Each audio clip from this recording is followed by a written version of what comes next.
ಗುರುಭ್ಯೋ ನಮಃ. ಎಲ್ಲರಿಗೂ ನಮಸ್ಕಾರ. ಜ್ಯೋತಿಷ್ಯ ಜಾಗೃತಿ ಕಾರ್ಯಕ್ರಮಕ್ಕೆ ನಿಮ್ಮೆಲ್ಲರಿಗೂ ಆತ್ಮೀಯ ಸ್ವಾಗತ. ನಾನು ಡಾಕ್ಟರ್ ಪವನ್ ಜೋಶಿ. ಇವತ್ತು ನಾವು ನಮ್ಮ ಸನಾತನ ಭಾರತೀಯ ಹಿಂದೂ ಸಂಸ್ಕೃತಿಯಲ್ಲಿ ಬರುವಂತಹ ನಮ್ಮ ಭಾರತ ದೇಶದ ಅತಿ ಪ್ರಾಚೀನವಾದಂತಹ ವೇದದ ಅಂಗವೇ ಆಗಿರುವಂತಹ ಒಂದು ಶಾಸ್ತ್ರದ ಮಹತ್ವ, ಪರಿಚಯ ಹಾಗೂ ಅದರ ಜಾಗೃತಿಯ ಕಾರ್ಯಕ್ರಮವನ್ನು ನಾವು ನಡೆಸ್ತಾ ಇದ್ದೇವೆ. ಮುಖ್ಯವಾಗಿ ನಾನು ಹೇಳ್ತಾ ಇರುವಂತಹ ಶಾಸ್ತ್ರವೇ ಜ್ಯೋತಿಷ್ಯ ಶಾಸ್ತ್ರ. ಜ್ಯೋತಿಷ್ಯ ಎನ್ನುವ ಶಬ್ದದಲ್ಲಿಯೇ ಇದರ ಸಂಪೂರ್ಣ ಅರ್ಥವು ಅಡಕವಾಗಿದೆ. ಜ್ಯೋತಿ ಮತ್ತು ಶಾಸ್ತ್ರ ಅಂದರೆ ಬೆಳಕಿನ ಶಾಸ್ತ್ರ. ಯಾರು ಕತ್ತಲೆಯಲ್ಲಿರುತ್ತಾರೋ ಅವರಿಗೆ ಬೆಳಕಿನ ಸಹಾಯದ ಮೂಲಕ ಮಾರ್ಗದರ್ಶನ ಮಾಡುವಂತಹ ಶಾಸ್ತ್ರವೇ ಈ ಜ್ಯೋತಿಷ್ಯ ಶಾಸ್ತ್ರ. ಈ ಜ್ಯೋತಿಷ್ಯ ಶಾಸ್ತ್ರವು ನಮ್ಮ ಸನಾತನ ಭಾರತೀಯ ಪ್ರಾಚೀನವಾದಂತಹ ಒಂದು ಶಾಸ್ತ್ರವಾಗಿದೆ.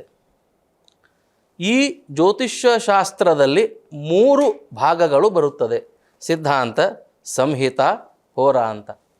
ಚತುರ್ಲಕ್ಷಂ ಜ್ಯೋತಿಷಂ, 4 ಲಕ್ಷ ಶ್ಲೋಕಗಳನ್ನು ಹೊಂದಿರುವಂತಹ ಶಾಸ್ತ್ರವೇ ಈ ನಮ್ಮ ಜ್ಯೋತಿಷ್ಯ ಶಾಸ್ತ್ರ. ಇವತ್ತು ನಾವು ಜಾಗೃತಿ ಅನ್ನುವ ಪದವನ್ನು ಯಾಕೆ ಬಳಸಿ ಈ ಕಾರ್ಯಕ್ರಮವನ್ನು ಮಾಡ್ತಾ ಇದ್ದೀವಿ ಅಂತ ಹೇಳಿದ್ರೆ, ಜ್ಯೋತಿಷ್ಶಾಸ್ತ್ರವು ಮತ್ತೊಬ್ಬರ ಭವಿಷ್ಯವನ್ನು ಹೇಳುವಂತಹ ಶಾಸ್ತ್ರ. ಕೈ ನೋಡಿ ಜಾತಕ ಹೇಳೋದು, ಭವಿಷ್ಯ ಹೇಳೋದು, ಅಥವಾ ನಿಮ್ಮ ಜನ್ಮ ಜಾತಕವನ್ನು ನೋಡಿ ಭವಿಷ್ಯ ಹೇಳುವುದು ಅಷ್ಟಕ್ಕೇ ಸೀಮಿತವಾಗಿರುವಂತಹ ಶಾಸ್ತ್ರ ಎಂದು ಇವತ್ತು ಪ್ರಪಂಚದಾದ್ಯಂತ ಅದೇ ಒಂದು ಪರಿಕಲ್ಪನೆ ಇದೆ. ಜ್ಯೋತಿಷ್ಯ ಅಂದರೆ, ಜ್ಯೋತಿಷಿಗಳು ಅಂದರೆ ಭವಿಷ್ಯವನ್ನು ಹೇಳುವವರು ಅನ್ನುವಷ್ಟರ ಮಟ್ಟಿಗೆ ಲೋಕಾರೂಢಿ ಆಗಿದೆ.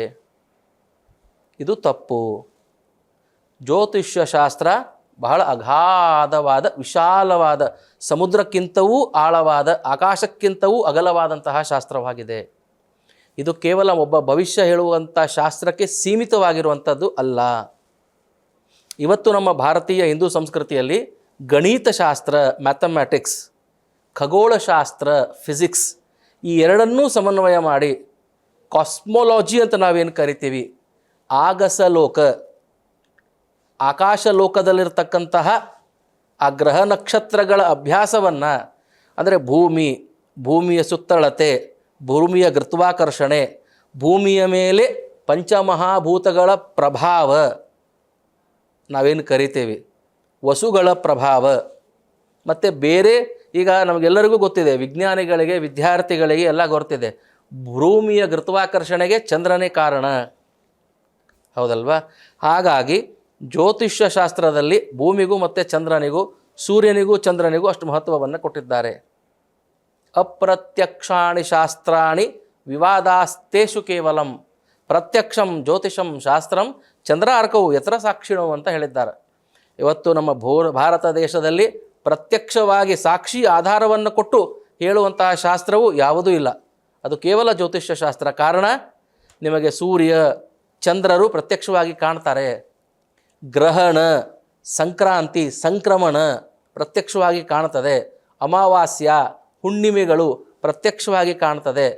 ನಾವು ಭಾರತೀಯ ಪ್ರಾಚೀನ ಪಂಚಾಂಗಗಳು ಅಂತ ಏನು ಕರಿತೀವಿ, ಆ ಪಂಚಾಂಗಗಳಲ್ಲಿ ಹೇಳಿದ ಸಮಯಕ್ಕೆ ಸೂರ್ಯ ಹುಡ್ತಾನೆ, ಹೇಳಿದ ಸಮಯಕ್ಕೆ ಸೂರ್ಯನು ಮುಳುಗ್ತಾನೆ, ಹೇಳಿದ ಸಮಯಕ್ಕೆ ಚಂದ್ರನು ಉದಯನಾಗ್ತಾನೆ, ಚಂದ್ರ ಮುಳುಗ್ತಾನೆ, ಹೇಳಿದ ದಿನಕ್ಕೆ ಹುಣ್ಣಿಮೆ ಇರುತ್ತೆ, ಪೂರ್ಣ ಚಂದ್ರನಿರ್ತಾನೆ ಆಕಾಶದಲ್ಲಿ. ಈ ಒಂದು ಅಗಾಧವಾದ, ಈ ವಿಶಾಲವಾದ ಗಣಿತಶಾಸ್ತ್ರ ಮತ್ತು ಖಗೋಳಶಾಸ್ತ್ರವನ್ನು ಹೊಂದಿರುವಂತಹ ಒಂದು ವಿಶಾಲವಾದ ಶಾಸ್ತ್ರವೇ ಈ ಜ್ಯೋತಿಷ್ಯ ಶಾಸ್ತ್ರ. ಮಳೆ, ಬೆಳೆ, ಪರಿಸರ, ಪ್ರಕೃತಿಯನ್ನು ತಿಳಿಯುವ ಶಾಸ್ತ್ರವೇ ಈ ಜ್ಯೋತಿಷ್ಯ ಶಾಸ್ತ್ರ. ಕಾಲಮಾನ ಶಾಸ್ತ್ರ ಅಂತೂ ಕೂಡ ಇದನ್ನು ಕರೀತಾರೆ. ನಾನು ಆಗಲೇ ಹೇಳಿದೆ ನಿಮಗೆ, ನಮ್ಮ ಜ್ಯೋತಿಷ್ಯ ಶಾಸ್ತ್ರದ ಇತಿಹಾಸ ಹೇಗೆ ಅಂದರೆ, 18 ಪ್ರವರ್ತಕರು ಬರ್ತಾರೆ. 18 ಪ್ರವರ್ತಕರು ಅಂದರೆ ಸೂರ್ಯ, ಕಶ್ಯಪ, ಲೋಮಶ, ಭೃಗು, ನಾರದ, ಹೀಗೆ ಅನೇಕ ಋಷಿಮುನಿಗಳಿಂದ ರಚಿತವಾದಂತಹ ಶಾಸ್ತ್ರವಿದು. ಇದರಲ್ಲಿ ನಮಗೆ ಏನು ತಿಳಿದು ಬರ್ತದೆ? ಮಳೆಗಾಲ, ಬೇಸಿಗೆ ಕಾಲ, ಚಳಿಗಾಲ, ವಾಯುವಿನ ಪ್ರಕೋಪ, ಬೇರೆ ಬೇರೆ ವಿಷಯಗಳನ್ನು, ಪ್ರಕೃತಿಯ ವಿಷಯಗಳನ್ನು ವ್ಯವಸ್ಥಿತ ರೀತಿಯಲ್ಲಿ ತಿಳಿಯುವ ಶಾಸ್ತ್ರವು ಈ ಜ್ಯೋತಿಷ್ಯವಾಗಿದೆ. ಹವಾಮಾನ ವರದಿ, ಹೀಗೆ ಅನೇಕ ಉಲ್ಕಾಪಾತ, ಭೂಕಂಪ, ಅನೇಕ ದುರ್ಘಟನೆಗಳನ್ನು ತಿಳಿಯುವಂಥ ಸಾಧ್ಯತೆ ಈ ಜ್ಯೋತಿಷ್ಯ ಶಾಸ್ತ್ರದಲ್ಲಿದೆ.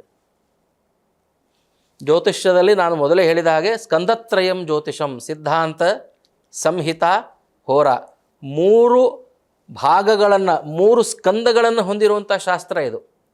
ಸಿದ್ಧಾಂತಗಳಲ್ಲಿ ನಮಗೆ ನಮ್ಮ ಋಷಿಮುನಿಗಳು ಬರೆದುಕೊಟ್ಟಂಥ ಸೂತ್ರಗಳಿದೆ. ಅನೇಕ ಸಂಶೋಧನೆಯ ಸೂತ್ರಗಳದರಲ್ಲಿದೆ. ಭೂಮಿಗೂ ಚಂದ್ರನಿಗೂ ಇರುವಂಥ ಅಂತರ, ಭೂಮಿಯ ಸುತ್ತಳತೆ, ಭೂಮಿಯ ಗುರುತ್ವಾಕರ್ಷಣ ಶಕ್ತಿ, ಚಂದ್ರನ ಸುತ್ತಳತೆ, ಚಂದ್ರನಲ್ಲಿರತಕ್ಕಂತಹ ಅಂಶಗಳು, ತತ್ವಗಳು, ಸೂರ್ಯನಿಗೂ ಭೂಮಿಗೂ, ಸೂರ್ಯನಿಗೂ ಚಂದ್ರನಿಗೂ ಇರುವಂತಹ ವ್ಯತ್ಯಾಸ, ಪ್ರಭಾವ, ಸೂರ್ಯನ ಪ್ರಭಾವ ಭೂಮಿಯ ಮೇಲೆ ಯಾವ ರೀತಿ ಆಗುತ್ತದೆ, ಅದರ ಮಹತ್ವ ಏನು, ಗುಣಧರ್ಮ ಏನು, ಲಾಭ ನಷ್ಟಗಳೇನು, ಉದಯವಾದಾಗ ಸೂರ್ಯನ ಪ್ರಭಾವ ಮನುಷ್ಯನ ಮೇಲೆ ಹೇಗಿರ್ತದೆ, ಮಧ್ಯಾಹ್ನದ ಸಮಯದಲ್ಲಿ ಹೆಚ್ಚು ಕಡಿಮೆ 12 ಗಂಟೆಯಿಂದ ಸಾಯಂಕಾಲ 4 ಗಂಟೆವರೆಗೂ ಹೇಗಿರ್ತದೆ, ತದನಂತರ ಸೂರ್ಯಾಸ್ತ ಸಮಯಕ್ಕೆ 4ರಿಂದ 6-6:30 ಸೂರ್ಯಾಸ್ತನಾಗುವವರೆಗೂ ಅವ ಹೇಗಿರ್ತಾನೆ ಪಶ್ಚಿಮ ಭಾಗದಲ್ಲಿ, ಅವನ ಪ್ರಭಾವ ಪರಿಸರದ ಮೇಲೆ, ಪ್ರಕೃತಿಯ ಮೇಲೆ, ಶರೀರದ ಮೇಲೆ ಏನು ಗುಣಧರ್ಮಗಳನ್ನು ನಮಗೆ ಅನುಗ್ರಹಿಸ್ತದೆ ಅನ್ನುವುದನ್ನು ಎಲ್ಲ ಅದರಲ್ಲಿ ಬರೆದಿದ್ದಾರೆ. ಸಂಹಿತೆಯಲ್ಲಿ ಅದರ ಪರಿಣಾಮಗಳನ್ನು, ಸಾಧ್ಯಾಸಾಧ್ಯತೆಗಳನ್ನು, ಶೋಧಗಳನ್ನು ಬರೆದಿದ್ದಾರೆ. ಕೊನೆಯದಾಗಿ ಬರುವಂಥದ್ದು ಹೋರ. ಈ ಹೋರಾಶಾಸ್ತ್ರದಲ್ಲಿ ನಮಗೆ ಪಂಚಾಂಗ, ಜಾತಕ ರಚನೆ, ಮುಹೂರ್ತ, ಗಣಿತ ಭಾಗ, ಫಲ ಜ್ಯೋತಿಷ್ಯ, ದೋಷಗಳು, ದಾರಿದ್ರ್ಯಗಳು, ಪ್ರಾರಬ್ಧಗಳು, ಅದಕ್ಕೆ ಪರಿಹಾರಗಳನ್ನು ಕಲ್ಪೋಕ್ತವಾಗಿ ನಮಗೆ ಉಪದೇಶವನ್ನು ಮಾಡಿದ್ದಾರೆ. ಹೀಗೆ ಸಂಪೂರ್ಣ ಅಂತರಿಕ್ಷವನ್ನು, ಬ್ರಹ್ಮಾಂಡವನ್ನು, ಭೂಮಿಯನ್ನು, ನಮ್ಮ ಸೌರಮಂಡಲವನ್ನು, ನಮ್ಮ ಆಕಾಶ ಗಂಗೆಯನ್ನು ತಿಳಿಯುವ ಅಥವಾ ತಿಳಿಸುವ ಶಾಸ್ತ್ರವೇ ಈ ಜ್ಯೋತಿಷ್ಯ ಶಾಸ್ತ್ರವಾಗಿದೆ. ಕೇವಲ ಒಬ್ಬ ಜ್ಯೋತಿಷಿ ಅಥವಾ ಜ್ಯೋತಿಷ್ಯ ಅಂದರೆ ಅದು ಎಷ್ಟರ ಮಟ್ಟಿಗೆ ಇವತ್ತು ಒಂದು ಪ್ರಚಾರಕ್ಕೆ ಬಂದಿದೆ ಅಂದರೆ ಭವಿಷ್ಯ ಹೇಳುವುದೇ ಜ್ಯೋತಿಷ್ಯ, ಅದನ್ನು ಬಿಟ್ಟರೆ ಜ್ಯೋತಿಷ್ಯದಲ್ಲಿ ಏನೂ ಇಲ್ಲ ಅನ್ನುವಷ್ಟರ ಮಟ್ಟಿಗೆ ಶಾಸ್ತ್ರವು ಮಲೀನವಾಗ್ತಾ ಬರ್ತಾ ಇದೆ. ಇದಕ್ಕೆ ಅನೇಕ ಕಾರಣಗಳಿರಬಹುದು. ಜನರ ಭಾವನೆಗಳು, ಅವರ ಅಪೇಕ್ಷೆಗಳು, ತಮ್ಮ ಭವಿಷ್ಯವನ್ನು ತಿಳಿಯುವಂತಹ ಕುತೂಹಲ, ಉತ್ಸಾಹ. ಹೇಳ್ತೇನೆ, ಒಂದು ನಮ್ಮಲ್ಲಿ ಸಾಮಾನ್ಯವಾಗಿ ಹೇಳ್ತಿರ್ತಾರೆ, ಈ ಭವಿಷ್ಯವನ್ನು ತಿಳಿದುಕೊಳ್ಳುವಂತಹ ಕುತೂಹಲ ಏನಿದೆಯಲ್ಲ ಇದೆಲ್ಲರಿಗೂ ಇರ್ತದೆ. ಅಂದರೆ ಮುಂದಾಗುವುದರ ಬಗ್ಗೆ ಮೊದಲೇ ನಮಗೆ ತಿಳಿತದೆ ಅಂದರೆ ಅದು ತುಂಬ ಕುತೂಹಲಕಾರಿ. ಯಾಕಂದರೆ ಏನು ಬೇಕಾದ ನಾವು ತಿಳಿಬಹುದು, ಆದರೆ ಮುಂದಾಗುವುದರ ಬಗ್ಗೆ ಪ್ರಾಯಶಃ ಯಾರಿಗೂ ಏನೂ ಗೊತ್ತಿರೋದಿಲ್ಲ. ಅದರ ಬಗ್ಗೆ ನಮ್ಗೆ ಯಾರೋ ತಿಳುವಳಿಕೆ ಕೊಡ್ತಾರೆ, ಅದರ ಬಗ್ಗೆ ಏನೊಬ್ಬರು ಬೆಳಕು ಕೊಡ್ತಾರೆ, ಮಾರ್ಗದರ್ಶನ ಮಾಡ್ತಾರೆ ಅಂದರೆ ಅದು ವಿಶೇಷವಾದದ್ದು. ಹಾಗಾಗಿ ಜ್ಯೋತಿಷ್ಯ ಶಾಸ್ತ್ರ, ಜ್ಯೋತಿಷಿಗಳು ಮತ್ತು ಈ ಇತ್ಯಾದಿಗಳೇನು ಇವತ್ತು ಪ್ರಚಾರದಲ್ಲಿದೆ ಇದು ಹೆಚ್ಚು ಇವತ್ತು ಪ್ರಚಾರವನ್ನು ಮಾಡ್ತಾ ಇದೆ.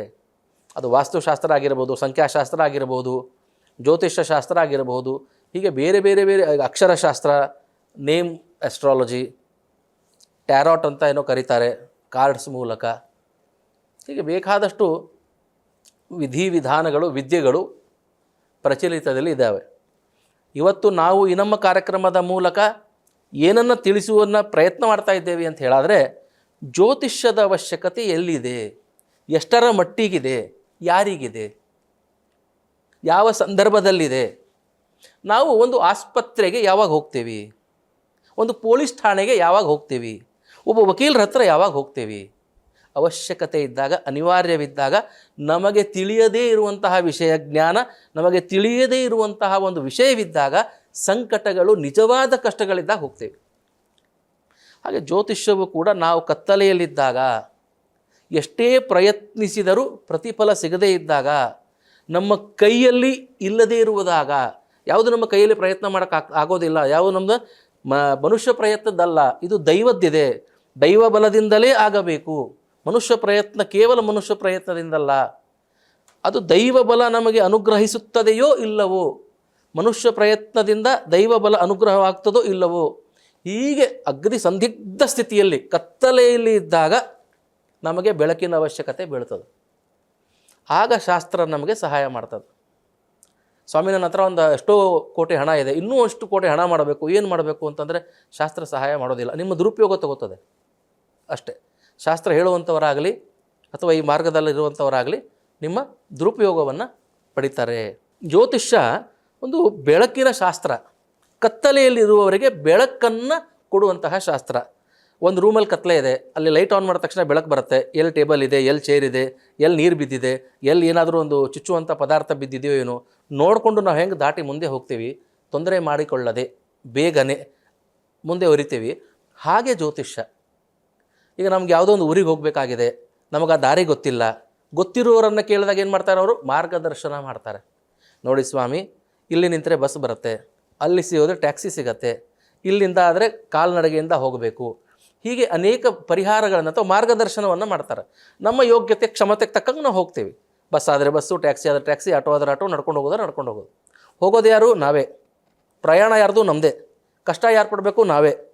ಕೇವಲ ಅದೇನು ಮಾಡುತ್ತೆ? ಮಾರ್ಗದರ್ಶನ ಮಾಡುತ್ತೆ. ಹಾಗೆ ಜ್ಯೋತಿಷ್ಯ ಒಂದು ಸೂಚಕ, ಸಹಾಯಕ, ಮಾರ್ಗದರ್ಶಕ ಶಾಸ್ತ್ರವಾಗಿದೆ ವಿನಃ ಸ್ವಾಮಿ ನನಗೆ ಭಾಳ ಕಷ್ಟ ಇದೆ, ಒಂದು 10,000 ತೊಗೊಳ್ಳಿ, ಒಂದು ಪೂಜೆ ಮಾಡಿಕೊಡಿ, ನನ್ನ ಕಷ್ಟ ಪರಿಹಾರ ಆಗಬೇಕು, ಈ ಥರ ಜಾದೂ ಮಂತರ್, ಜಾದೂ ಟೋನ ಅಥವಾ ಈ ಮ್ಯಾಜಿಕ್ ಜ್ಯೋತಿಷ್ಯ ಶಾಸ್ತ್ರದಲ್ಲಿಲ್ಲ. ಇದು ಬಹಳ ವ್ಯವಸ್ಥಿತವಾದ ಸಾಂಪ್ರದಾಯಿಕ ಸಶಾಸ್ತ್ರೀಯ ವೈಜ್ಞಾನಿಕ ಮಾರ್ಗವಾಗಿದೆ. ಇದನ್ನು ನಾವು ವೈಜ್ಞಾನಿಕ ಮಾರ್ಗದಲ್ಲಿ ಉಪಯೋಗಿಸಿಕೊಂಡರೆ ನಿಶ್ಚಿತವಾಗಿ ನಮಗೆ ಇದರ ಪರಿಹಾರ ಸಿಗ್ತದೆ, ಇದರಿಂದ ಸಮಾಧಾನ ಸಿಗ್ತದೆ, ಇದರಿಂದ ನಮಗೆ ಧೈರ್ಯ, ಆತ್ಮವಿಶ್ವಾಸ, ಮಾಡುವಂಥ ಕೆಲಸದಲ್ಲಿ ಕ್ಷಮತೆ ಹೆಚ್ಚಾಗ್ತದೆ. ನಿಶ್ಚಿತವಾಗಿ ನಮ್ಮ ನ್ಯೂನ್ಯತೆಗಳನ್ನು ಅದು ತೋರಿಸಿಕೊಡ್ತದೆ. ಹೀಗಾಗಿ ಜ್ಯೋತಿಷ್ಯ ಶಾಸ್ತ್ರ ಒಂದು ಬೆಳಕಿನ ಶಾಸ್ತ್ರವಾಗಿದೆ, ಮಾರ್ಗದರ್ಶಕವಾಗಿದೆ. ಎಲ್ಲಿ ಅವಶ್ಯಕವಿದೆ, ಎಲ್ಲಿ ಅನಿವಾರ್ಯತೆ ಇದೆ, ಅಲ್ಲಿ ಬಳಸಿದರೆ ಮಾತ್ರ ಇದು ನಿಶ್ಚಿತವಾಗಿ ಸಂಪೂರ್ಣವಾಗಿ ಎಲ್ಲರಿಗೂ ಸಹಾಯವಾಗುತ್ತದೆ ಅಂತ ಹೇಳುತ್ತಾ ಇವತ್ತಿನ ಈ ಸಂಚಿಕೆಗೆ ನಾನು ವಿರಾಮವನ್ನು ಕೊಡ್ತಾ ಇದ್ದೇನೆ. ಮುಂದಿನ ಸಂಚಿಕೆಯಲ್ಲಿ ಇದೇ ವಿಷಯವಾಗಿ ಇನ್ನೂ ವಿಸ್ತಾರವಾಗಿ ಇನ್ನೂ ಅನೇಕ ವಿಷಯ ಉದಾಹರಣೆಗಳನ್ನು ತಗೊಂಡು ನಾವು ಚರ್ಚೆಯನ್ನು ಮಾಡೋಣ. ಹೀಗೆ ನಿಮ್ಮ ಸಮಕ್ಷಮ ನಾನು ಬರ್ತಾ ಇರ್ತೇನೆ. ನನಗೆ ತಿಳಿದಂಥ ಅಲ್ಪೋಪಚಾರಗಳನ್ನು ನಿಮ್ಮೊಂದಿಗೆ ನಾನು ಹಂಚಿಕೊಳ್ತೇನೆ. ಧನ್ಯವಾದಗಳು. ನಮಸ್ಕಾರ.